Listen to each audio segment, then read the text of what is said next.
එන්න යන මාත් එක්ක මේ ප්ලාන්ට් ටැංක ඇදිය කොහොමද බලන්න.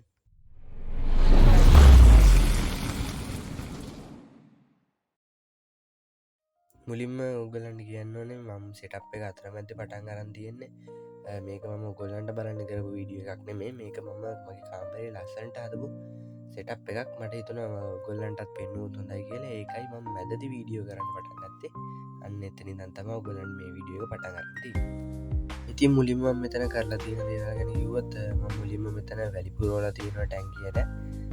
අඟල් එකමාරක් ඉස්සරහිනුත් අඟල් දෙකක් පිටිපස්සෙනුත් අතර ස්ලෝප් එකක් ඉරින් තමා වැලි පුරවලා තියෙන්නේ. අනිත් සාර්ට්ස්කේප් එක විදියට අරන් තියෙන කබොක් ගල් හොඳට හොදලා මඩ යාපු කබොක් ගල් මේ තියෙන්නේ. මං කලින් සෙටප් එකකට පාවිච්චි කරපු කබොක් ගල් වගේක් ඔය. මේ කබොක් ගල් හොඳට හොදලා මේවා මඩ ටික යවන්න ඕනේ නැත්නම් ටැංකිය බොර වෙනවා. මෙතනදී මම දවස් දෙකක් විතර උතන්ට ගියා මට එන්න මොකද මම වැඩ ගොඩක් මැද්දේ ඕක කරේ. එහෙම මං එක දිගට වතුර පුරෝලා ඊට පස්සේ ඔතන ඔය විදියට ක්ලීන් කරලා ආයෙ ටික දවසක් තිබ්බා. ඕක ටැංක් සයිස් එක ගැන කතා කරොත් අඟල් 24ක් දිගයි අඟල් 12ක් පළලයි අඟල් 12ක් උසයි. මම මේකේ ප්ලාන්ට්ස් විදියට යොදාගෙන තියෙන්නේ වැලිස්නේරිය විතරයි. මොකද ඕකට දාන්නේ සාමාන්‍ය අපේ නැචුරල් පරිසරයේ ඉන්න මාළු අපි බලමු මාළු මොක්කොද කියලා අන්තිමට.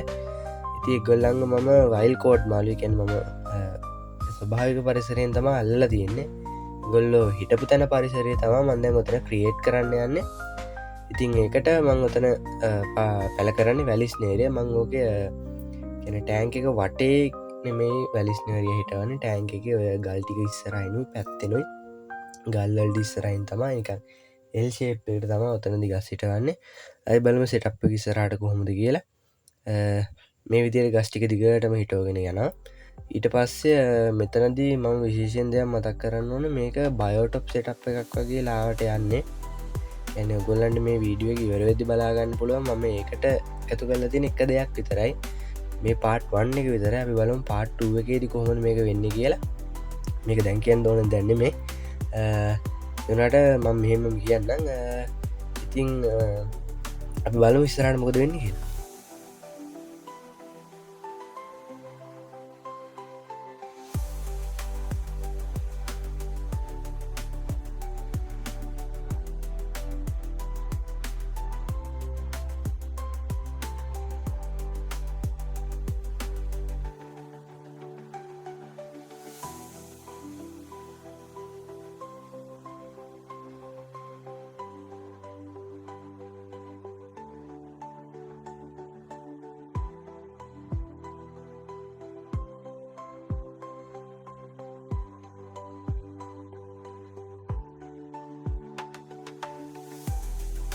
මෙතනදී මේ විදිහට මම සතියක් සෙටප් එක රන් වෙන්න දීලා ඊට පස්සේ තමයි මාළු එකතු කරන්න. ඇත්තටම මම දන්නේ නැහැ මේ මාළු කවුද කියලාවත්.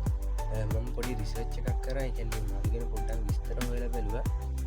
මේ ඒගොල්ලන්ට කියන්නේ ශ්‍රී ලංකන් ග්‍රීන් ස්ට්‍රිප් බාබ් කියලා. සාමාන්‍යයෙන් අපි දන්න විදිහට බාබ් జాති වගේ ගෲප් එකක් විදිහට තමයි ඉන්නේ. ඒගොල්ලෝ සම්පූර්ණ වයිල්ඩ් කෝඩ් මාළු. මම ඒකයි මම හිතන්නේ දාපු ගමන් ගිහලා හැංගුනේ. කොහොමත් දැනටමත් දැනටත් මම ටැංකිය ඉස්සරහින් පොඩ්ඩක් එහෙට ගියත් මෙහෙට ගියත් අක්කා මාළු ගිහලා හැංගුවා. ඒත් එක්කම මම වැලිගොව තුන්දෙනෙක් එකතු කරගත්තා. ඒගොල්ලන්වත් ඔයගොල්ලන්ට ඉස්සරහට බලා ගන්න පුළුවන් වෙයි. තව දෙයක් කියන්න ඕනේ මේ මාළු හිටියේ කියන්නේ ලිඳක් වගේ තැනක. ඉතින් එතන සාමාන්‍යයෙන් අර වටේටම ගස් තියෙනවා. ඒ ගස්වල කොළ වැටිලා ඊට පස්සේ අතු වැටිලා එහෙම තමයි තිබුණේ. ඔයගොල්ලන්ට වීඩියෝ එක ඉස්සරහට යද්දි බලා ගන්න පුළුවන්. මම කොහොමද ඒගොල්ලන්ට ඒ වගේ තිබ්බම විදිහටම හිතකර වගේ පරිසරයක් හදන්න කියලා. මෙතන මේ හැමදේම අපිට දැන් ඔතන පේන දේ උතන මම ඊළඟ ස්ටෙප් එක තියන්නේ.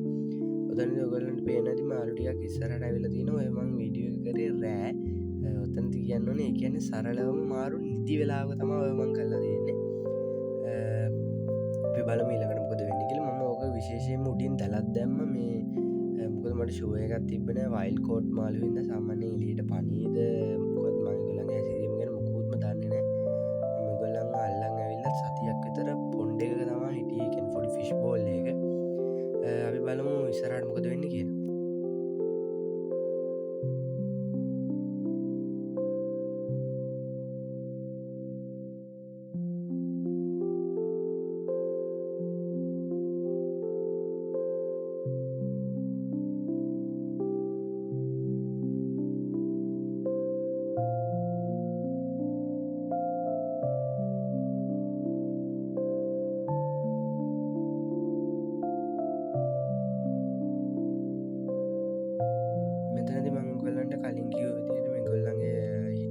පරිසරය තම මෙතන ගොඩනගන්න උත්සාහ කරන්නේ. මංකිව කොල්ල හිටිය සාමාන්‍යෙන් අරකස් පොඩ්ඩක් කවවෙච්චි තැනක කියලා. මෙතනදි මං අරන්තියනව ගහකින් කඩපු කොස්කොල නෙමේ කියන ගහෙන් ගහේ තියලම කොලේ මැරිලා විමට වැටිච්ච කොල බිමින් අවුලපු කොල. මොකද ගහෙන් කොළගත්තු තමුයි ඒවා අයිට පස් අපි ටෑන්ක කර දැම්මට පස්සේ ෆංගස් හැදෙන්න්න පුළුවන් ඒවයි. තව දෙයක් කියන්න ඕන මංව කොස්කොල විනාඩි 20ක් විතර උුණු අතර හොඳට තම්බල අරගෙන තියෙන්නේ එකක් ඒවා ගිලෙනවා නිත්තක ඒවයි පැරසයිට්ස් මොනාර තියෙනවනම් ඒවා අපේ ටැන්කේට එකතු වෙන එක නවතිනවා. තව දෙයක් කියන්න ඕන මං මෙතැන මුලින්ම කොස්කොලටික පොඩ්ඩක් ප්ලේස් කරන්න බැලුව හරිගිය නෑ. ඉට පස තම මංේ රැන්ඩමයිස් විදිට නිකං අතෑරල දාලා එහෙම තමාවක අප කරේ මොකද මට හිතුන මාලු ඒට මේට අද්දි මේ කියනර සාමාන්‍යෙන් ගතුනත් මාලු ඒට මේට අද්දී ගොල්ලන්ගේ විදිට ඉට පස ටික සාමාන්‍යෙන් සෙට්ටෙනවාන ඒ විදියට සෙට්ටයි කියලා. ඉතින් අපි බලමු ඉස්සරට මොකද වෙන්න කියලා. ඇතර මටන කිසිම අයිඩියයක් නෑ කියන්නේ මේ මාලුටික මේ කොහොම දීද කියලා. මං මේ සෙටප් එක කරලා සති 3ක් වෙනවා මම මේ වොයිස් කරන දවසට එද්දි මේ වෙද්දිත් මාළු තාමට බයයි. එකන් මම ඒට මේට අදදුනත් මාල්ටි යනවා.